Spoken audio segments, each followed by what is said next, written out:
President, you can't say Dallas doesn't love you. The words of Nellie Connolly, the wife of the governor of Texas, on November 22nd, 1963. Until then, there had been good reason to doubt it. Kennedy's brand of liberalism was not popular in the Lone Star State, and even that day, these leaflets were being distributed among the crowd. President Kennedy had made many enemies. Radical elements made statements. Why don't we go to the root of the problem and eliminate the number one man, JFK? This guy, Leopoldo, insisted we should do something. So immediately I realized that there was an assassination plot. He says, can you get me 4 automatic rifles with a telescope sight on? 'Cause I got the money. Money's no object. It was a question of how and when, not a question of whether, as to the necessity of eliminating Kennedy. Every week, every president receives threats to his life. I doubt that there was any special threat to President Kennedy's life.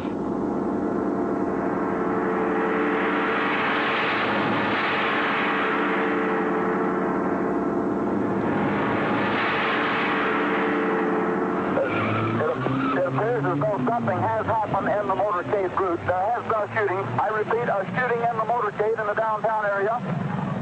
The president's car is now going past me, now traveling at a very high rate of speed. Secret Service men standing up in the limousine. They are armed with submachine guns. You see Mrs. Kennedy's pink suit. There's a Secret Service man, spread eagle over the top of the car. At this point, it looks as though it could have been 1 or 2 or even all of the people within the car may have been the victims, may have been struck by shots. We don't know.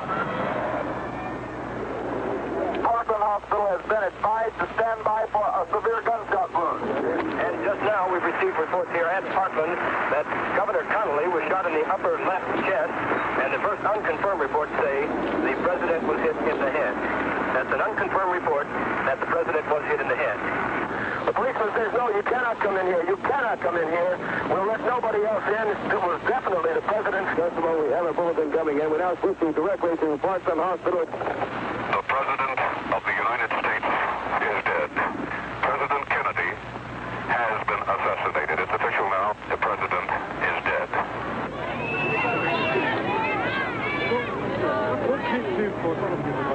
There's only one word to describe the picture here, and that's grief.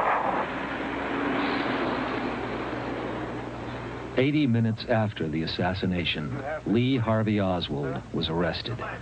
The public events of that day in Dallas remain painfully familiar to most Americans, but it's now possible, for the first time, to piece together some of what was going on behind the scenes, using official government documents that have only recently become available. Without any investigation, the FBI director, J. Edgar Hoover, reported to Attorney General Robert Kennedy 2 hours after the assassination, "I think we have the man who killed the president." The president's body came back to Washington on Air Force One.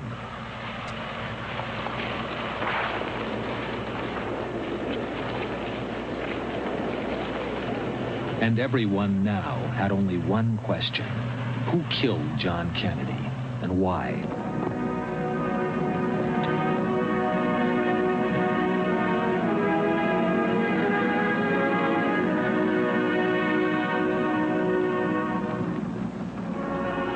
As America mourned the lost leader, the new president, Lyndon Johnson, was determining how best to end speculation about the assassination.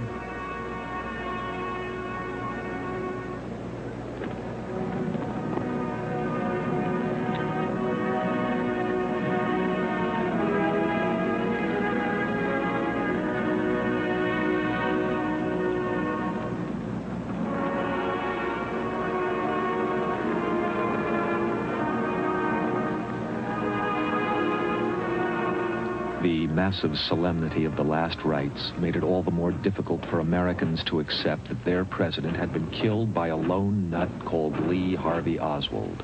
So great an event could surely not have so pathetic a cause. Every sort of rumor with implications the new president found horrendous now sprang up.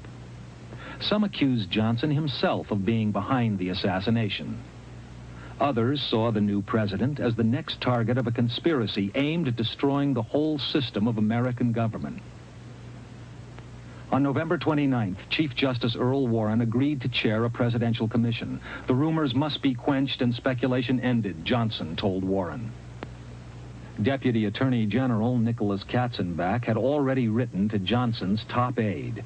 The public must be satisfied that Oswald was the assassin and that he did not have Confederates. After 10 months' work, the Warren Commission produced its verdict. It exactly echoed the Katzenbach memo. Oswald was the lone assassin, and there was no evidence of a conspiracy. The conclusions were presented as unanimous. The then Congressman Gerald Ford declared, "The monumental record of the Warren Commission will stand like a Gibraltar of factual literature through the ages to come." I think the Warren Commission has, in fact, collapsed like a house of cards. And I believe that the Warren Commission was set up at the time to feed pablum to the American people for reasons not yet known, and that one of the biggest cover-ups in the history of our country occurred at that time. Senator Schweiker's views are based on his official investigation into the performance of the FBI and the CIA at the time of the assassination. The most important thing was that the intelligence agencies did all the wrong things if they really were looking for conspiracy or to find out who killed John Kennedy. Schweiker's committee was formed as a result of Watergate. Its findings, together with startling new evidence unknown to the Warren Commission, caused Congress to set up its own Assassinations Committee. It has a larger staff and a larger budget than the Warren Commission, plus its own investigators. Its mandate includes a complete reinvestigation of the murder of John F. Kennedy. The committee will come to order. At this stage, we are playing the cards very close to our vest. We don't want things to come out piecemeal and have speculation begin down one line of inquiry. And so at this time, we aren't revealing or going into any of the evidence. The Assassinations Committee is now holding sessions behind closed doors after beginning as a public shambles. It's unlikely to issue a report this year, but it is now possible to make public the source of many of the committee's new leads. For years, many of the essential documents relating to the Kennedy assassination were kept classified under tight security in the National Archives. But under the Freedom of Information Act, many official documents that the government and its agencies would prefer to keep secret have been pried out. Within the past few months, in much publicized releases, the FBI has made available some 80,000 pages of its own records about the assassination. Significantly, however, the Bureau has still held back 10% of its material, claiming reasons of national security, or to protect informants, or on grounds of privacy. Many documents released under the Freedom of Information Act are a source of frustration. This CIA memo has half-blank first pages, then a blank page, and so on and on. Such industry by the censor has fueled suspicions that a cover-up is continuing. Well, there have been some instances of files being, I guess you would say, maliciously withheld or even destroyed. Let me give you one example without running the risk of maligning someone myself. Well, we don't know what the motive is, and this is the kind of problem we run into. The Pentagon has destroyed its Kennedy assassination files. The Army file on the Kennedy assassination has been destroyed. And we don't know why that was done. Full name is Lee Harvey Oswald, O-S-W-A-L-D. 80 minutes after the assassination, Lee Harvey Oswald, an ex-Marine, age 24, was arrested and charged with shooting a police officer. I really don't know what the situation is about. Nobody has told me anything except that I'm accused of murdering a police. I know nothing more than that. I do request for someone to come forward to give me a legal assistance. Did you kill the president? No, I've not been charged with that. In fact, nobody has said that to me yet. The first thing I heard about it was when the newspaper reporters in the hall asked me that question. Dallas police produced the alleged Kennedy murder weapon. They claim to have found it 1 hour after the assassination in the Texas School Book Depository, and that it belonged to Lee Harvey Oswald. Without any doubt, he's the killer. The law says beyond a reasonable doubt and to a moral certainty, which there's no question that he was the killer of President Kennedy. This photograph, purportedly showing Oswald holding the murder weapon, appeared on the front page of Life magazine in February 1964. It was one of two that had been found by police with Oswald's possessions the day after the assassination.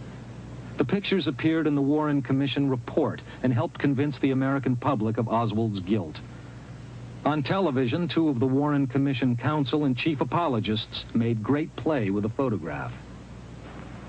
We know that Oswald had possession of that rifle because we have him photographed with it, and we have his wife saying that it was, quote, faithful rifle of Lee Oswald. We obtained the actual photographs that the Warren Commission used from the National Archives and showed them to a top forensic expert. Detective Superintendent Malcolm Thompson worked for 30 years in the Forensic Science Laboratory and Photographic Unit in the British Police Force. His job was to spot fakes and match likenesses. Thompson minutely examined the Warren Commission photographs. Among other things, he compared them with the photographs taken of Oswald by the Dallas police. The Dallas police photo showed Oswald had a rather pointed chin. On the Warren Commission photograph, even allowing for the shadow, the chin appeared unmistakably square. One can only conclude that Oswald's head has been stuck onto a chin, not being Oswald's chin. Then, to cover up the montage, retouching has been done, and when we consider this area of retouching here, one finds that there's a bulge in the line, and without doubt that shows this area between the head and the pillar has been retouched. But when one examines the shadow content, one sees the gun at an angle to the body which does not relate to the angle in the shadow. The gun is reaching far more out to the right, more in a horizontal position here in relation to the body shadow than the gun is actually being held by the person. Are you suggesting that those shadows have actually been touched in? They've been touched in. No. Again, the arm just doesn't look natural. In fact, it looks as if it's been stuck onto the body. After examining these photographs, what is your professional opinion on them? I think they're a fake. Thompson's view was confirmed by the commanding officer of the Canadian Air Force Photographic Department. He found that the heads were exactly the same size, although the bodies were 2 centimeters different. He then made transparencies of the 2 heads, one red and one blue. He then superimposed the 2 supposedly different heads and found that they matched exactly, a photographic impossibility.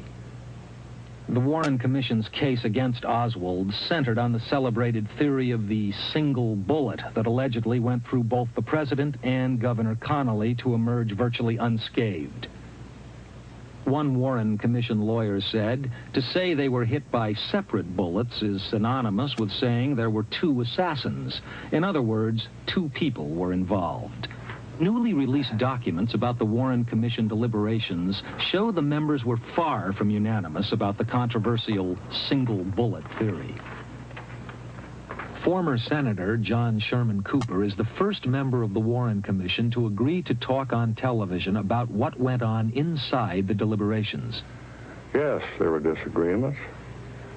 I think the most serious one that comes to me the most vividly, of course, was the question of whether or not the first shot went through President Kennedy and then through Governor Connally, who was sitting on the jump seat in front of him.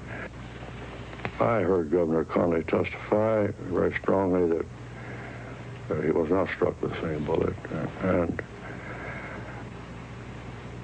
I could not convince myself that the same bullet struck both of them, although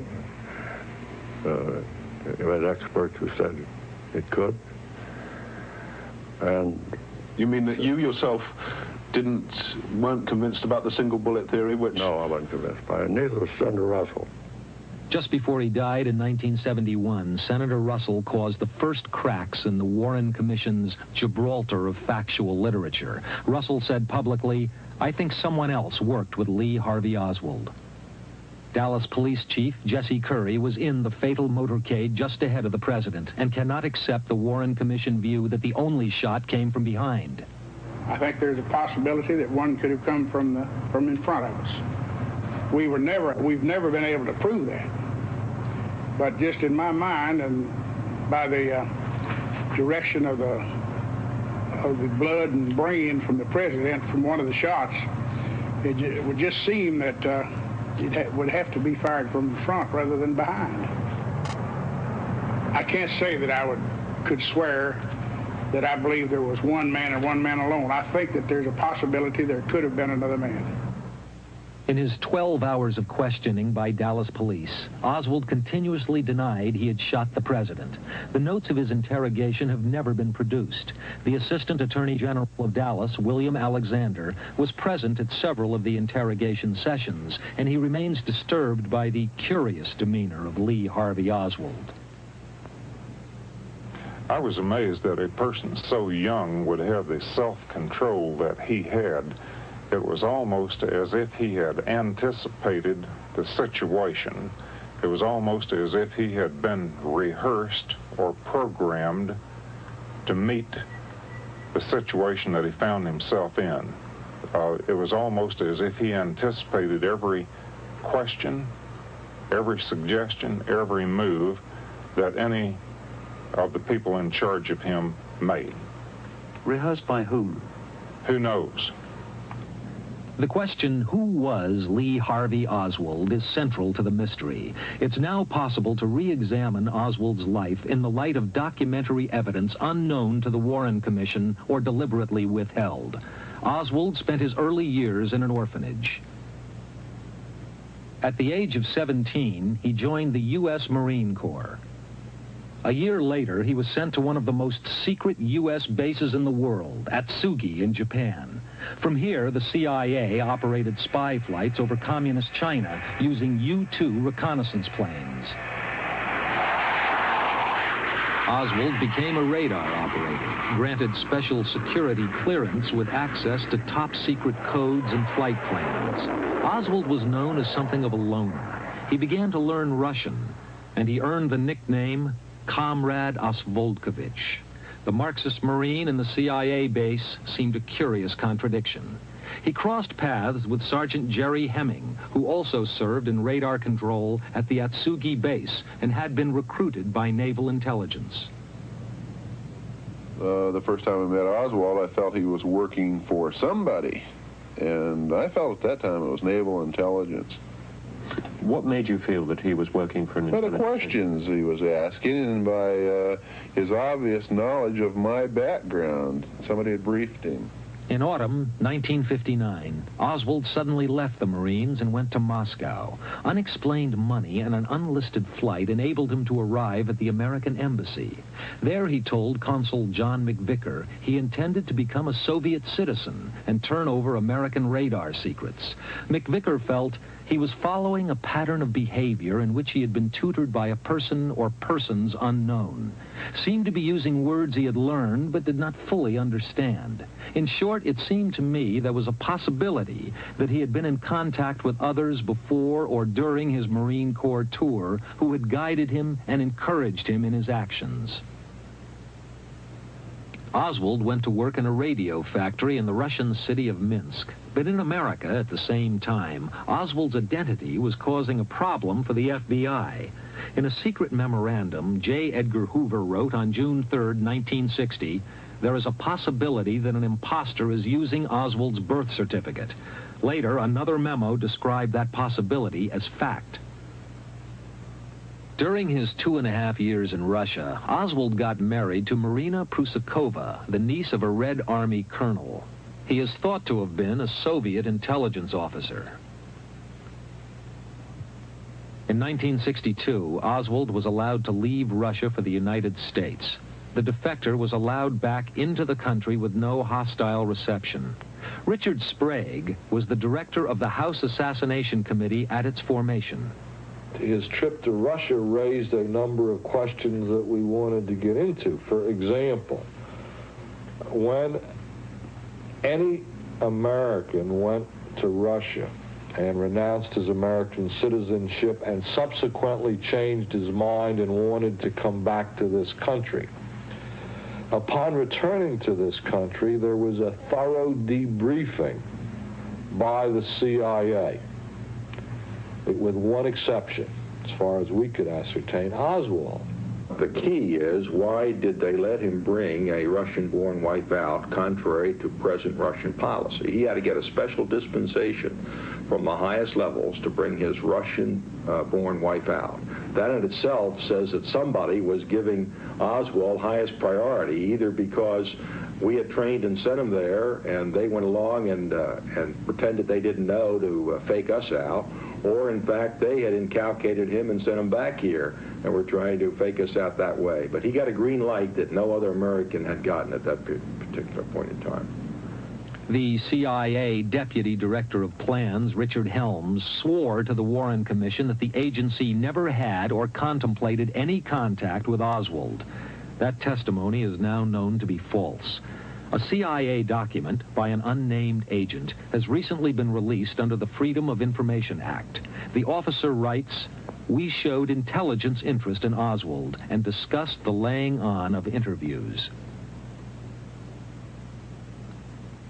It is now known that the Soviet secret police, the KGB, did consider using Oswald, according to a top Soviet intelligence official who defected to America. Ex-President Johnson said, "I don't think the Warren Commission or me or anyone else is absolutely sure of everything that might have motivated Oswald or others that could have been involved. But he was quite a mysterious fellow, and he did have connections that bore examination." Shortly after his return from Russia, Oswald took a Greyhound bus to New Orleans. He lived there until September 1963, 2 months before the assassination. At that time, New Orleans was one of the main centers of right-wing exiles from Castro's Cuba.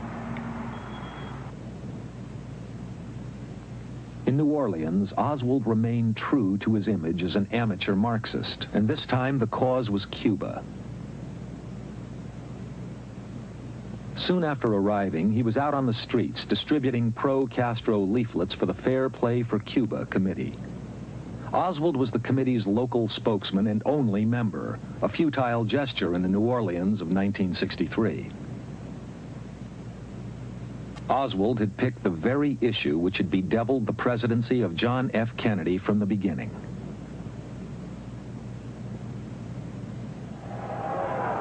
Fidel Castro's takeover was already a most urgent problem when Kennedy reached the White House.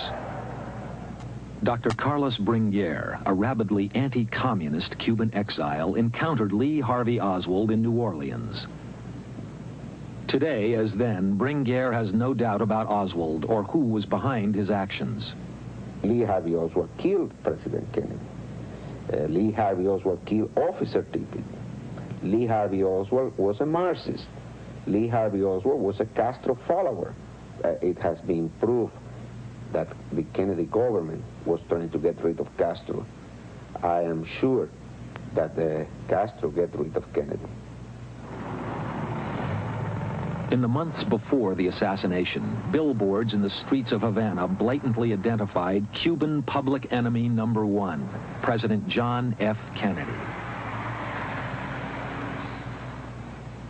And 3 months before the assassination, Fidel Castro publicly warned, United States leaders should realize that if they are aiding terrorist plans to eliminate Cuban leaders, they themselves will not be safe.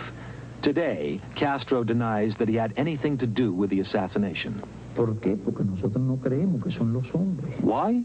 Because we do not believe that the system is abolished by liquidating the leaders.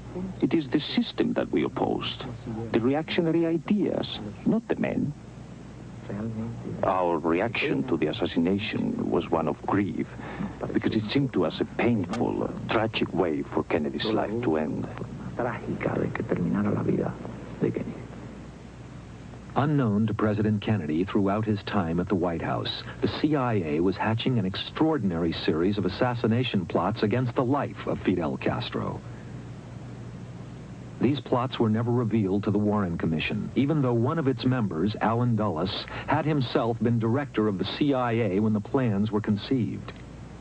In 1976, one of the plot's coordinators secretly informed the government he believed some of his associates had gone on to murder the president. The sensational revelation, detailed in the Senate Intelligence Committee report, was that the CIA had recruited hitmen for the anti-Castro plots by making a deal with the mafia. This is how it happened. The CIA, according to the Senate Intelligence Committee, commissioned one of its consultants, Robert Mayhew, the right-hand man of Howard Hughes, to set up the contract. Johnny Roselli, mob leader in Las Vegas, was the first contact. He recruited Sam Giancana, the Chicago mafia leader, who in turn brought in Santos Trafficante, the man who had been at the top of the Havana mafia before Castro took over.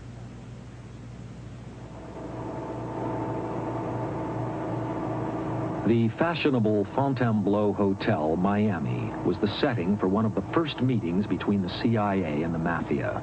Among those present was a man who now calls himself Dr. Peters. He has now chosen to live in a remote mountain farmhouse thousands of miles away from Miami. We arrived at the Fontainebleau Hotel. We checked into a private suite that was occupied by Mr. John Roselli of Los Angeles and Vegas, and Sam Giancana from Chicago. I recall we were all down in the boom boom room having food and drinks. Now, as this conversation developed, I learned that Mayhew, through the CIA, had a contract to have Castro killed. The method to be used was a liquid, little bottle, that was to be administered in his food, and it wouldn't take effect for 2 or 3 days. If it would make the person ill, it would take 2 or 3 days to kill him, but then an autopsy would not show the poison. So why did the CIA need to go to the mafia? They had no other way of getting to people in Cuba. You had to have some individual or somebody that knew a lot of Cubans and knew the type of Cubans that could be prevailed upon to get into such a plot. Who were those contacts in Havana? Well, the main contact would have been Santos Trafficante. Santos Trafficante was a man with good reason to join murder plots against Fidel Castro. In pre-revolutionary days, Havana had been the world capital of organized crime. Trafficante was one of its bosses.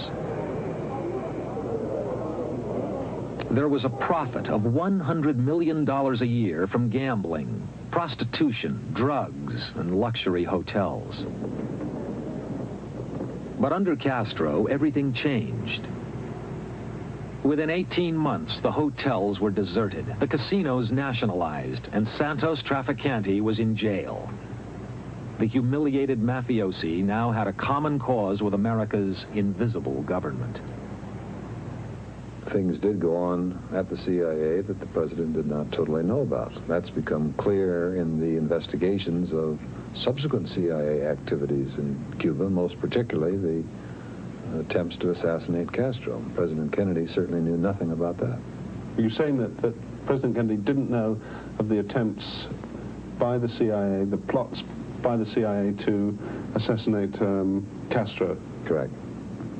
Did the president know about the liaison there was, clearly, between the CIA and the mafia? No. Although this had come to the notice of Robert Kennedy. Yes, and I shouldn't say no so categorically, because I wasn't privy to all private conversations between the two of them. But again, bear in mind that that was a liaison established before the Kennedy administration took office. It was brought to the attention of Robert Kennedy in a context which indicated that that liaison had ended. So Robert Kennedy merely dismissed it, saying, you know, if you ever get into anything like this again, make sure I know about it. So I doubt that it having ended, he would have brought it to the attention of the president.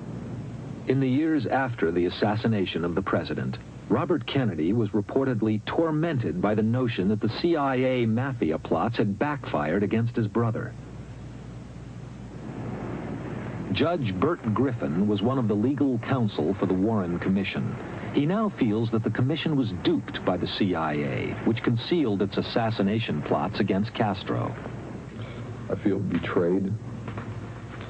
I feel that the CIA lied to us, that we had an agency of government here which we were depending upon, that we expected to be truthful with us and to cooperate with us, and they didn't do it. The CIA concealed from us the fact that they knew that they were involved in efforts to assassinate Fidel Castro, which could have been of extreme importance to us. Especially as the CIA were involved in working with the mafia at that time. Of course. If that had been told us, why, it would have completed a set of links to a whole range of investigations that, based on the evidence that we did have, seemed to be speculative and unlikely to be productive. One such area of evidence was a further episode in the strange travels of Lee Harvey Oswald, and it involved Cuba. Allegedly, he traveled to Mexico City and, according to the Warren Commission, made a visit to the Soviet embassy, and twice, with an urgent request for permission to visit Havana, to the Cuban embassy.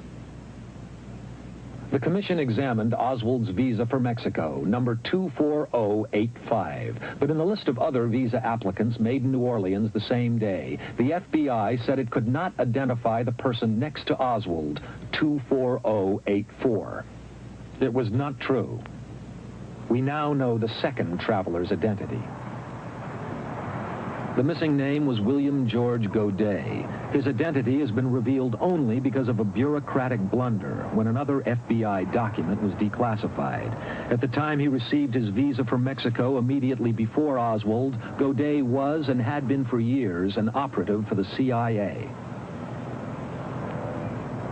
I cannot account for why my name was not on that list. And it actually should have been on it. Now, again, who was responsible, I don't know. People have inferred that maybe they found out because of my CIA connections, it'd be better my name was deleted from that list. I have no control over what the CIA did or didn't do down in Mexico. Are you saying it was a pure coincidence that your name was on the list next to his? I would say so, yes.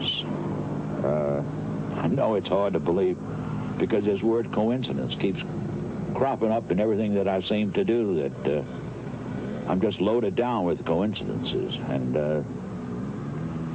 but I'll have to let it go at that. The new Assassinations Committee has reopened the investigation into Oswald's alleged visit to Mexico City, and the story has grown stranger and stranger. The Soviet and Cuban embassies in Mexico City were under 24-hour-a-day surveillance by the CIA. Phone calls supposedly made by Oswald were tapped, and every person who entered the embassies was photographed by hidden cameras.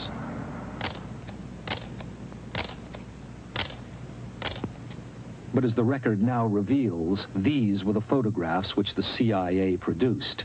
And according to the CIA, they purport to show a man who identified himself as Lee Harvey Oswald entering the Cuban embassy.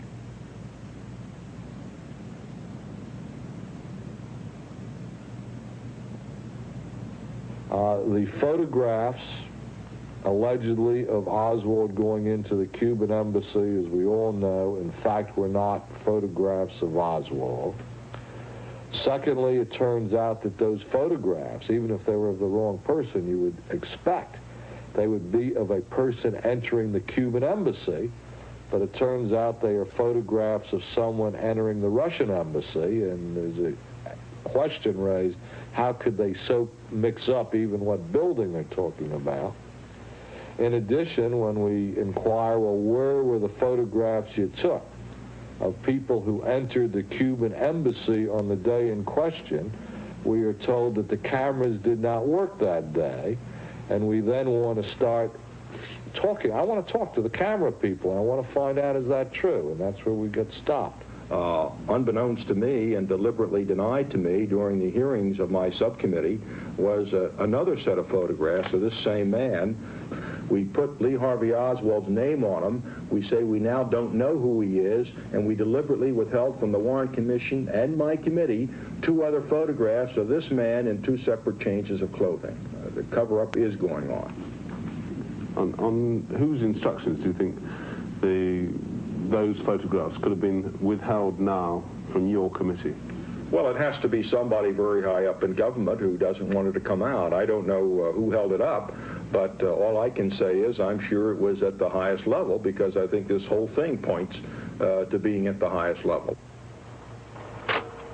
Because Oswald's alleged phone calls to the Russian and Cuban embassies in Mexico City were allegedly tape-recorded, the CIA presented the Warren Commission with a transcript of what he supposedly said, but it claimed the actual tapes were destroyed before President Kennedy's murder.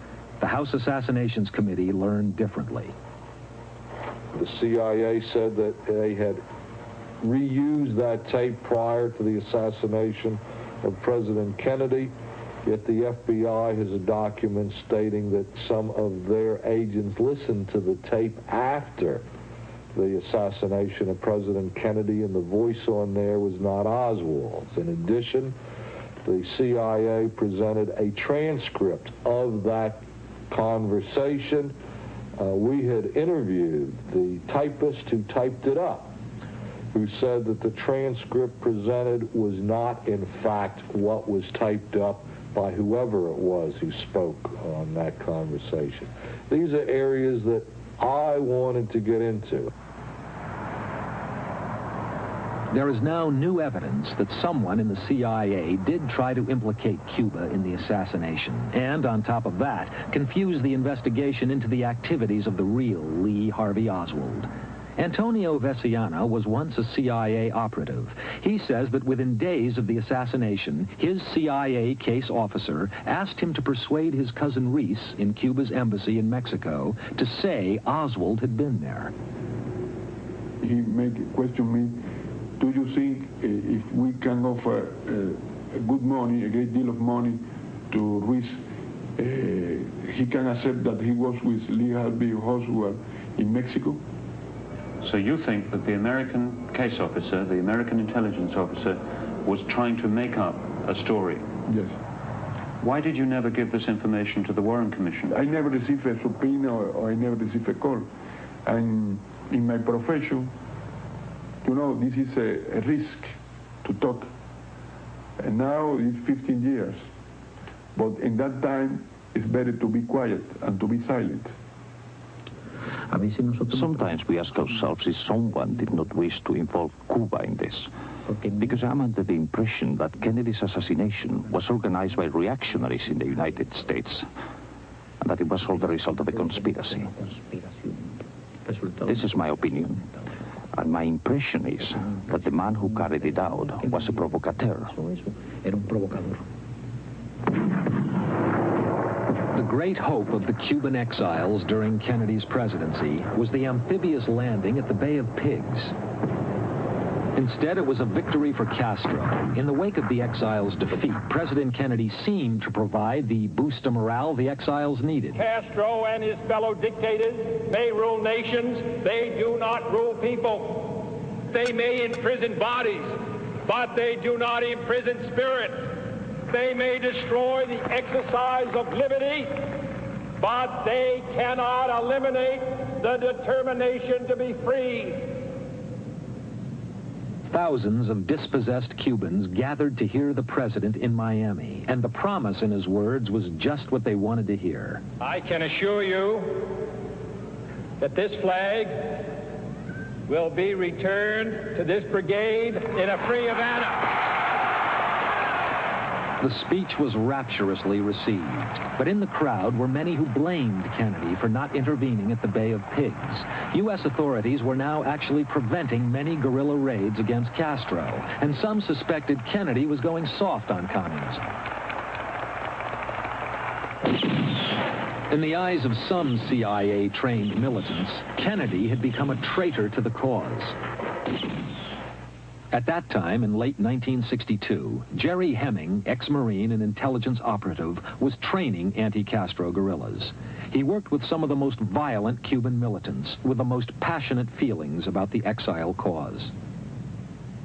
Were you ever offered money to assassinate President Kennedy? Directly, on numerous occasions. In our activities seeking support for the Cuban exiles, we encountered people from most of what we'd call a varied political spectrum. The majority of them right-wingers, conservatives, anti-communists. Within these elements, groups of people, there were quite a few very outspoken. As relationships developed and as time went on, some of them very pointedly made statements as to how to resolve the communist menace, how to resolve Castro. Quite often it would boil down to, why are we wasting our time trying to get Castro? Why don't we go to the root of the problem and eliminate the communists in Washington, the #1 man, JFK? In the 6 months before the assassination, Lee Harvey Oswald stepped into yet another role and created new mysteries. This was to be perhaps the most contradictory episode of all. For during his time in New Orleans, Oswald, on the street, the pro-Castro agitator, cultivated opposite causes and unlikely friends. Oswald went privately to offer his services and military experience to Carlos Bringuier, who was a leading member of an exile organization set up by the CIA. He was claiming that he was anti-Castro, that he had experience in guerrilla warfare and training in the Marines, and that he was willing to train Cubans to fight against Castro. 2 days later, Bringuier was outraged to see Oswald handing out pro-Castro leaflets. I encountered him that with the sign Viva Castro and Hands Off Cuba. Viva Fidel was this reading of the sign. Viva Fidel. Viva Fidel. And I was surprised when it was the same man that has been in my store offering his service to train Cubans. One of the most important Warren Commission witnesses about the double life of Lee Harvey Oswald has never before agreed to speak publicly. Sylvia Odillo, who has now changed her name and residence. She lived here in Dallas in September 1963. She was a wealthy Cuban exile activist. 2 months before the assassination, she received a visit from 2 Latins and 1 American at the time when Lee Harvey Oswald was supposedly visiting the Cuban embassy in Mexico. I was visited by a man and 2 other men, but specifically Lee Harvey Oswald, even though he introduced himself as Leon Harvey Oswald at the time. You have no doubt at all in your mind, now or then, that this was Lee Harvey Oswald? Oh, no, not at all. He was Lee Harvey Oswald. At the meeting, Oswald and the 2 men told Mrs. Odillo they had just come from New Orleans and wanted to know if she would finance some anti-Castro operations they were planning. She refused. But the next morning, she received a telephone call from one of the 2 Latins. It was from Leopoldo, which was a tall guy. And he told me the first thing he said was, "What do you think of the American?" And I said, well, I didn't think very much. I didn't make an opinion. He says, well, you know, he's kind of loco. Loco means crazy in Spanish, and he's kind of nuts. And he's a Marine, an ex-Marine. He's an expert marksman, and he would be a tremendous asset to anyone, except that he said, you never know how to take him. You know, he can go either way. So I didn't know if he was trying to sell him to me or he was trying to get an opinion from me. See what I mean? So this guy, Leopoldo, insisted that the American had said that we Cubans should have shot President Kennedy after Bay of Pigs, that we didn't have any guts, and that we should do something like that. So immediately I realized that there was an assassination idea or plot. The Warren Commission was disturbed by Mrs. Odio's testimony.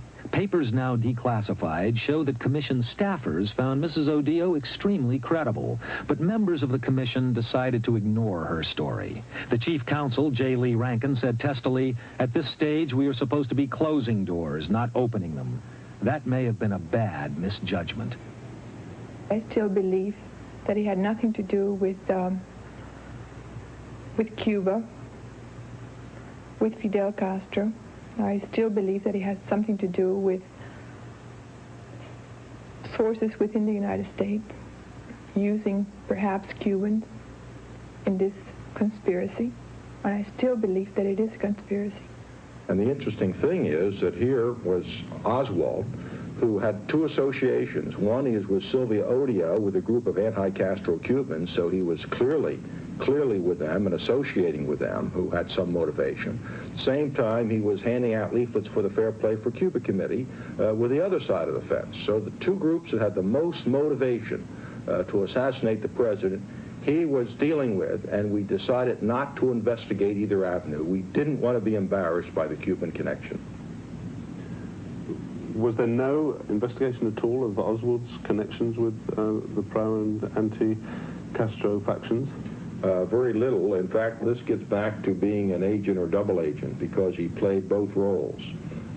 Many people said he was a forthright, upstanding American as a young person, and yet later depicted him as a Castro-loving, Cuban-loving, Russian-loving person. That smacks of an intelligence relationship of someone who's assuming a false identity.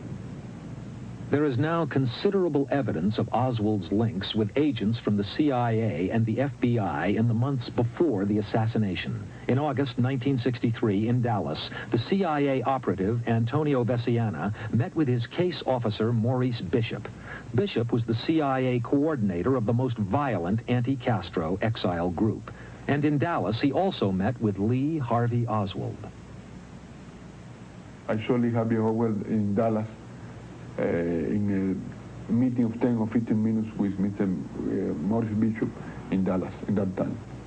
And you feel certain that Oswald was working with or associated with American intelligence? Well, at least he was associated with Maurice Bishop. And if Maurice Bishop was intelligence, he was working for the intelligence service in the United States, I don't doubt that he was working with him. Before the Dallas meeting, Oswald had lived for 5 months in New Orleans. There he had stamped on the bottom of some of his pro-Castro leaflets the address 544 Camp Street. But this was the center for anti-Castro activities.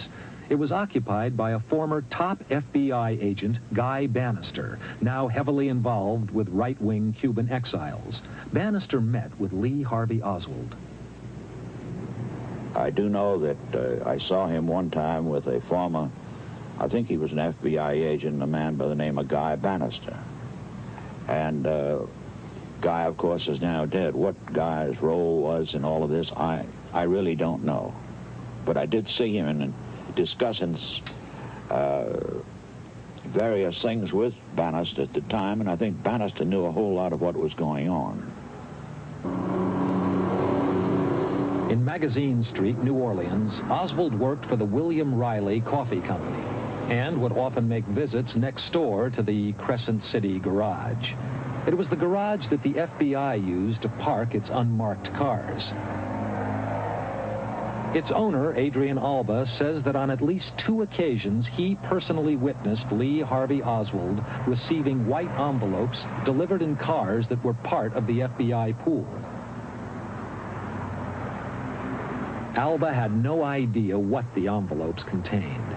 He is now afraid to talk publicly, like another witness who privately confirms that he saw Oswald in the company of an FBI special agent in New Orleans. It has now become clear that the FBI did have something to hide in its relationship with Oswald. 2 years ago, the House committee charged with oversight of the FBI called the Bureau's special agent in Dallas at the time of the assassination to testify. He is James Hosty. His name and address were eventually found in Oswald's notebook, though they had originally been removed by the FBI. Now Hosty was to reveal a more startling cover-up. He had received a note from Oswald just before the assassination. Before the president was killed, Hosty sent the note and a memo to his superior, Gordon Shanklin. The memorandum and the note in question, and he handed it to me, and he said, in effect,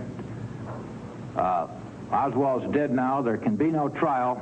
Here, get rid of this. I then proceeded to tear it up. His presence, he said, no, get it out of here. I don't even want it in this office. Get rid of it. I then took it out and destroyed it. And how did you destroy it? I took it into the washroom and flushed it down the drain. Well, how many agents in the Dallas field office knew about it? I understand about 30. About 30. How many in the Washington field office and headquarters? To my knowledge, none. Well, wasn't Mr. Shanklin on the telephone a lot with J. Edgar Hoover? He was on the telephone to FBI headquarters. I don't know specifically who he was talking to. Were he and Mr. Hoover rather close? Well, he worked for Mr. Hoover and he reported to him. The feisty J. Edgar Hoover was determined that the FBI should emerge with its reputation enhanced from the assassination inquiry. But it's now clear from the Senate Intelligence Committee report that Hoover and his top aides deliberately withheld many vital areas of information from the Warren Commission. The commission had no independent investigators and relied totally on the FBI. Did you trust J. Edgar Hoover? I don't think any of us trusted J. Edgar Hoover when it came to the question of the image of the FBI. But do you think that for one reason or another, the FBI deliberately misled the Warren Commission? Well, I think in any area where Oswald's relationship to the FBI, even as a suspect from the FBI, could have supplied a motive for Oswald. In those areas, we could not trust Hoover. I'm just a patsy. I'm a patsy, said Oswald.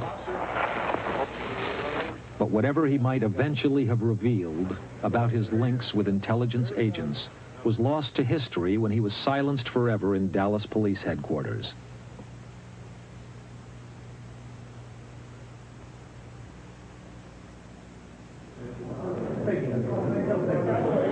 You have anything to say in your defense?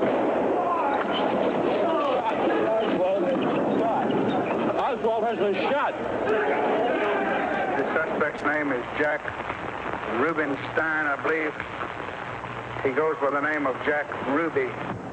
Jack Ruby, the Dallas strip club owner, claimed his sensational debut on national television was purely spontaneous. He told the Warren Commission he shot Oswald in a moment of frenzy to spare Jacqueline Kennedy the grief of returning to Dallas for Oswald's trial. His lawyer, Tom Howard, confirmed this moving tale.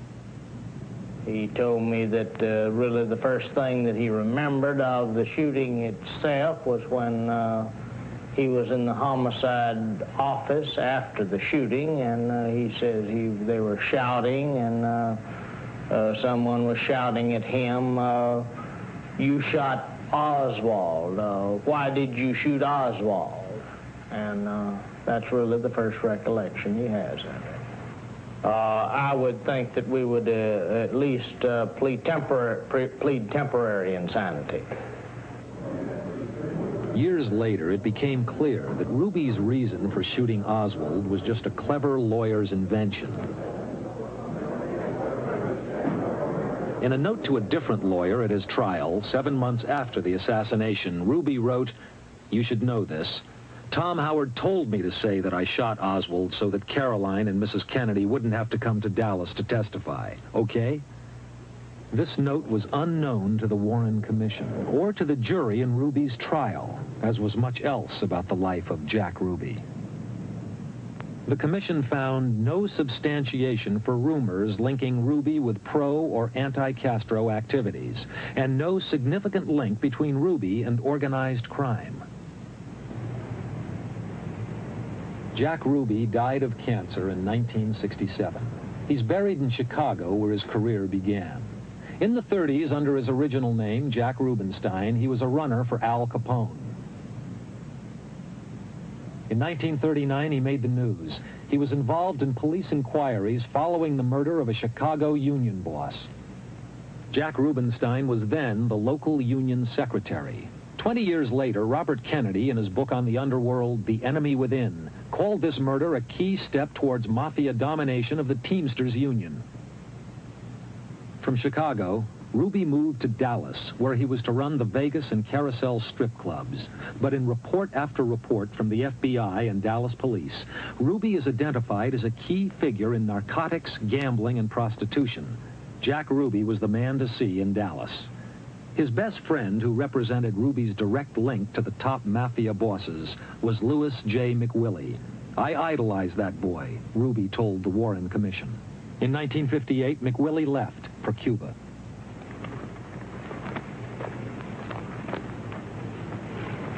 And Ruby became involved in running guns to Castro. The guns came from the mafia, who wanted Castro to be in its debt. At the time, the boss of the Havana underworld was Santos Traficante, and he employed Louis J. McWillie. A recently declassified FBI document that intrigued the Senate Intelligence Committee indicates that McWillie became a close associate of some of the most prominent mafia leaders. The report indicates McWillie solidified his syndicate connections through his association with Santos Traficante.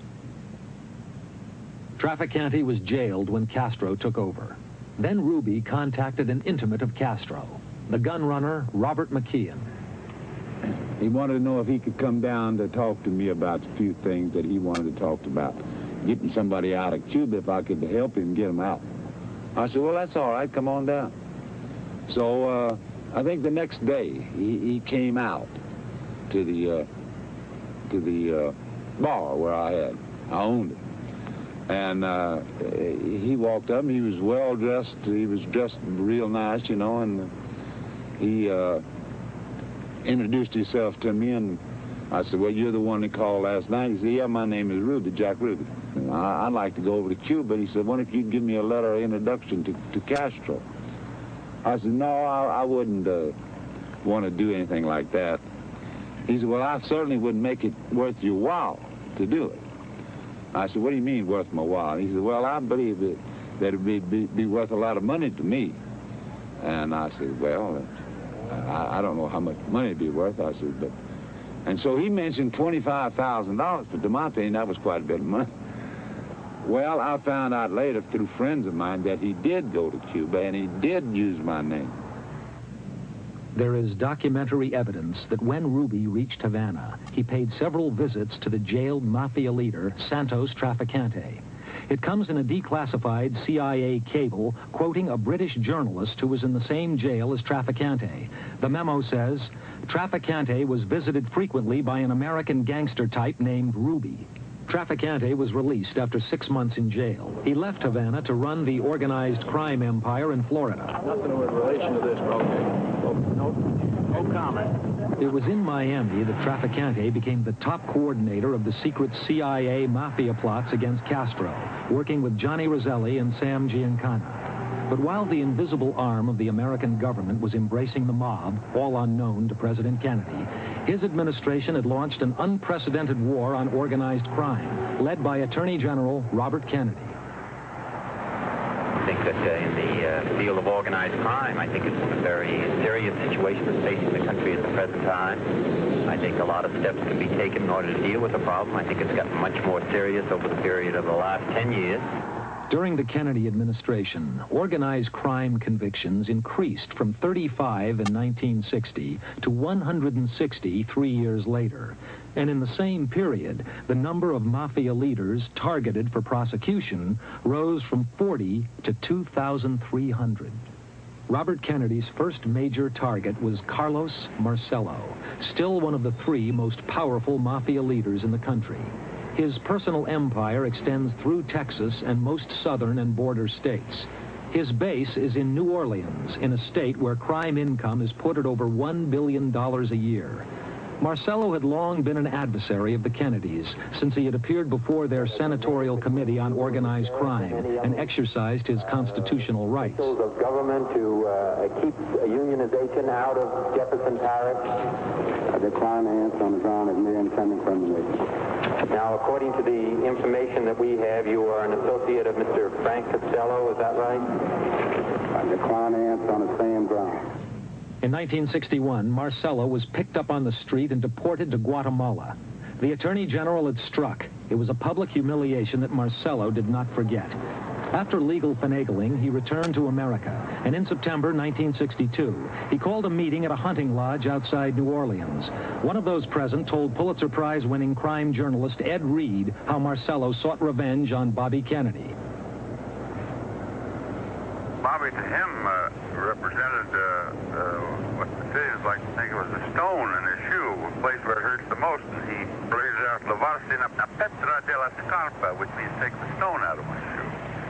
And, of course, this is a reflection of the bitterness that was within Carlos Marcello. And my informant heard him say very distinctly that in order to do away with Bobby, you had to get rid of the President of the United States, and that you had to find a nut who would be capable of assassinating the President. Well, Carlos said, if you cut the head off a rooster, the tail falls off. And this was the reason he gave for going for the President, Jack Kennedy, instead of Bobby Kennedy. Marcello's reported threat was no isolated event. Mob minds think alike. At exactly the same time in Miami Beach, 2 men met in the Scott Bryant Hotel. One was Jose Alaman, a wealthy Cuban exile. The other was Santos Traficante. Traficante had promised to loan Alaman $1.5 million. It was to come from the mafia-dominated Teamsters Union led by Jimmy Hoffa. Traficante told Alaman, Jimmy Hoffa has personally okayed it. I'm not pot-bellied, slick individuals who represent the employers in Congress. But to Traficante's fury, Hoffa and the Teamsters were now the major targets of the Kennedys' personal war on organized crime. Traficante told Alaman, have you seen how the president's brother is hitting Hoffa? He doesn't know that this kind of encounter is very delicate. Mark my words, this man Kennedy is in trouble, and he will get what is coming to him. When Alaman countered that he thought Kennedy would be reelected, Traficante retorted, no, Jose, he is going to be hit. Before the assassination, Alaman, who was regarded as highly reliable by the FBI, reported Traficante's threat to the Bureau. Alaman was never asked to testify to the Warren Commission, nor was Traficante. The new House Assassinations Committee sees things differently. The whole truth and nothing but the truth, as you shall answer unto God. Thank you. You may be seated. Last year, it subpoenaed Santos Traficante and asked him, did you ever discuss plans to assassinate President Kennedy? Prior to November 22nd, 1963, did you know Jack Ruby? While you were in prison in Cuba, were you visited by Jack Ruby? Traficante's lawyer, who also has Carlos Marcello as a client, asked for the television cameras to be excluded. Traficante then replied to all 3 questions. I respectfully refuse to answer, pursuant to my constitutional rights under the 1st, 4th, 5th, and 14th Amendments.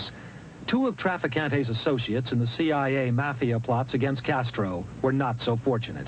In 1963, Sam Giancana was obsessed about the Kennedys' assault on organized crime, with good reason.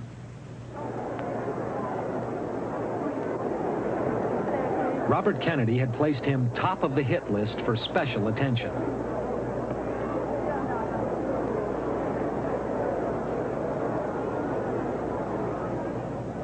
In 1975, Giancana was shot dead after he had been slated to testify before the Senate Intelligence Committee.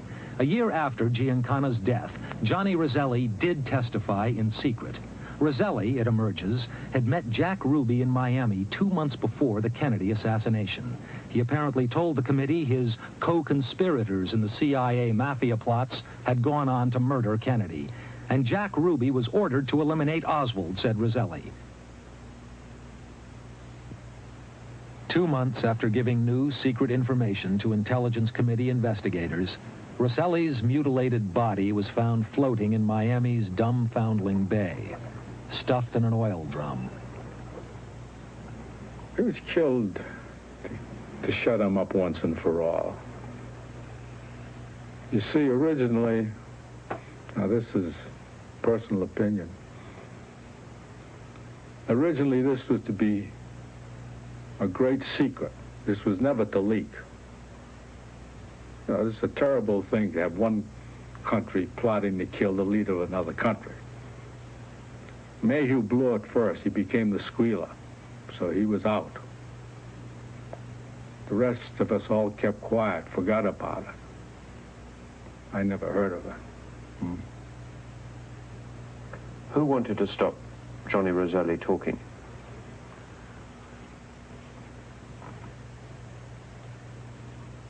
Well, it'd be my opinion that there's only one man that had most to lose.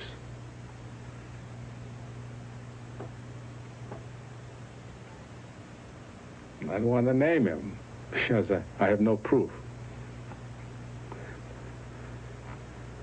One man who's very big and has a big business. It's an unlawful business, illegal business. He was involved. He did not want, and he was given a guarantee, I understand, when they talked to him, that he would never surface, his name would never be used. This was to be a great secret. When the Senate committee was formed, the headlines in Chicago said Giancana is, hired to kill Castro. So a few days later, before Sam can come here to testify, he's dead. There's a gun found a few days later. The gun originally was purchased in Miami. Now, when do you get a hitman in Chicago going all the way to Miami to buy a gun? Then in Chicago, you get a gun on every corner.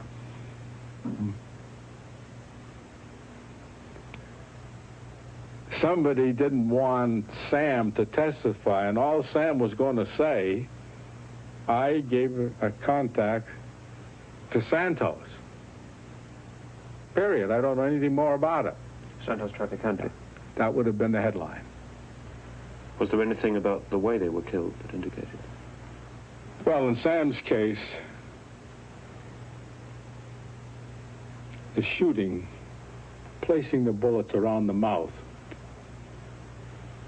which is a mob's way of saying, keep your mouth shut, seal his lips. It's an old mob method to warn others not to talk.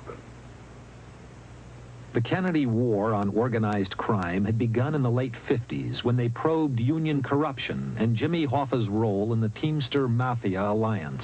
Back to this, a strike-breaking, union-busting bill. In my opinion, Mr. Hoffa, this bill is not a strike-breaking, union-busting bill. You're the best argument I know for it. Your testimony here this afternoon, your complete indifference to the fact that numerous people who hold responsible positions in your union come before this committee and take the Fifth Amendment because an honest answer might tend to incriminate them. Leaving one committee session, Hoffa was heard to mutter, "That SOB, I'll break his back, the little son of a bitch." The next morning, Bobby Kennedy picked up the remark. While leaving the hearings after these people had testified regarding this matter, did you say, "That SOB, I'll break his back"? Who? You. Say to who? To anyone. Did you make that statement after these people testified before the committee? I never talked to either one of them after testifying. I'm not talking about to them. Did you make that statement here in the hearing room after the testimony was finished? Not concerning him, far as I know of. Well, who did you make it about? I don't know. I may have been discussing somebody in the figure of speech. Well, who did you make the statement? Whose back were you going to break? I don't even remember it. Well, whose back were you going to break, Mr. Hoffa? Figure of speech, I don't even know who I was talking about, and I don't know what you're talking about. When Jack Kennedy became president and his brother attorney general, the war with Hoffa intensified. Robert Kennedy set up a special task force. It was known as the Get Hoffa Squad. Over 190 Teamster officials and associates, many of them underworld figures, were indicted while John Kennedy was president. I had no respect for him on the committee as a senator, and I had nothing to do with him as president because I did not believe that he viewed the Teamsters other than a stepping stone for his advancement, and that he would have done anything, in my personal opinion, to destroy the Teamsters Union, because he could not have his way with the Teamsters Union, particularly myself. An absolute spoiled brat, a man who never had to work, a man who had no principle. I have no respect for him then. I have no respect for his memory now. The tough man, Hoffa, did not take threats from anyone. It will not happen, because if it does, he's going to get hurt. Hoffa himself is now presumed slain. He disappeared while attempting to regain control of the Teamsters. But in 1962, as his problems with the Justice Department grew, Hoffa seemed prepared to take his violent hatred of the Kennedy brothers to the ultimate extreme. At that time, Edward Parton was one of Hoffa's top lieutenants.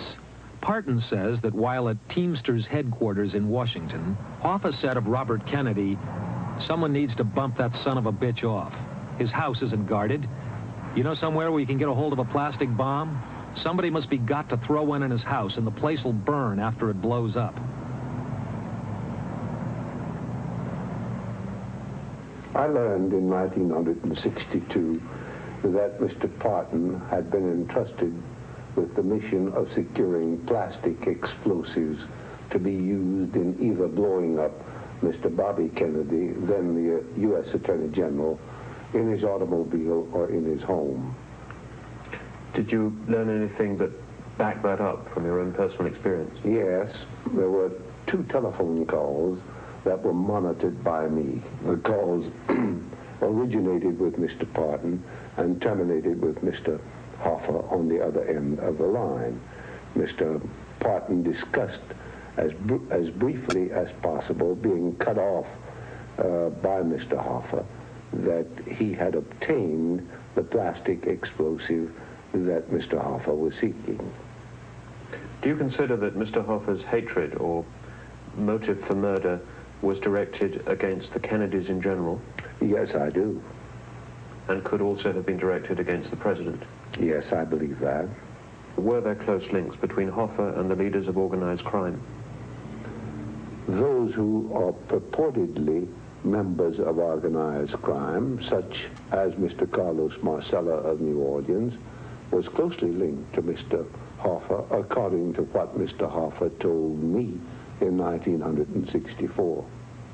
Was he capable of carrying out his threats? I think that he fully intended to carry the threats out. I really think that he had the capability. It was a question of how and when, not a question of whether he had doubts as to the necessity of eliminating at least Mr. Bobby Kennedy. And possibly his brother also. And possibly his brother also. We contacted Edward Parton, who lives in Louisiana and was a key prosecution witness against Hoffa in 1964. Hoffa was sentenced to 8 years in prison for a jury tampering offense. Parton agreed to meet us for an interview in Baton Rouge, Louisiana, at the Holiday Inn. Mr. Parton never turned up for the interview, although we waited many hours. He made himself impossible to contact, either at his home or his office. But eventually, this letter from Parton reached us. He said, "I'm sorry. I can't keep the appointment with you for the safety of my family and myself, especially my family, whom I have had to move out of the state and hide. I just don't think it would be fair to them. All I can say is that if you live in Louisiana, there are a couple of high-up officials who have links with certain people that a person would have to be a fool not to know the games they play. I pray that someday high officials of the country or the news media can see under their cloak of respectability and expose them for what they are. I have seen some of the injustices handed down since Hoffa's existence, and I want my children to not have to live in it, because until now, they have only known fear, death, and the threat of death. Sincerely, E.G. Parton. It is now known that in the month before the assassination, Jack Ruby was in contact with some of the most powerful Teamster officials in the country, including Barney Baker, described by Robert Kennedy as Hoffa's roving organizer and ambassador of violence. Before he died, Jack Ruby gave one interview not seen till now on national television. The only thing I can say, what is your name, and I'll know how to do it. Harry Kendall. Harry Kendall. Everything pertaining to what's happening has never come to the surface. The world will never know the true facts of what occurred, my motives.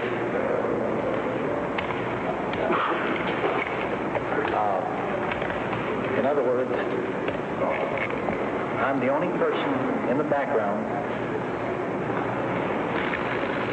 that knows the truth pertaining to everything relating to my circumstances.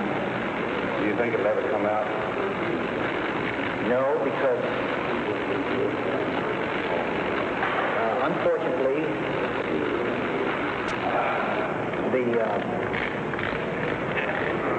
the people that have so much to gain and have such an ulterior motive for putting me in a position I'm in will never let the true facts come above board to the world. Now, these people are in very high positions, Jack? Yes. Arlington Cemetery, winter, 1978. Every season that passes renders the truth about President Kennedy's death at once more remote and more urgent to discover. What we know now, but didn't know then, made the reopening of the investigation imperative.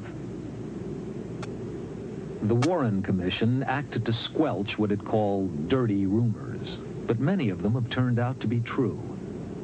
It no longer seems paranoid to brood about the suggestive and possibly monstrous interconnections between all the evidence that has emerged. President Kennedy is dead, and nothing will bring him back. But as with Watergate, the unraveling of the cover-up may tell the American people more than the crime itself. What is most disturbing to me is that two agencies of our government that were supposed to be loyal and faithful to us deliberately lied to us.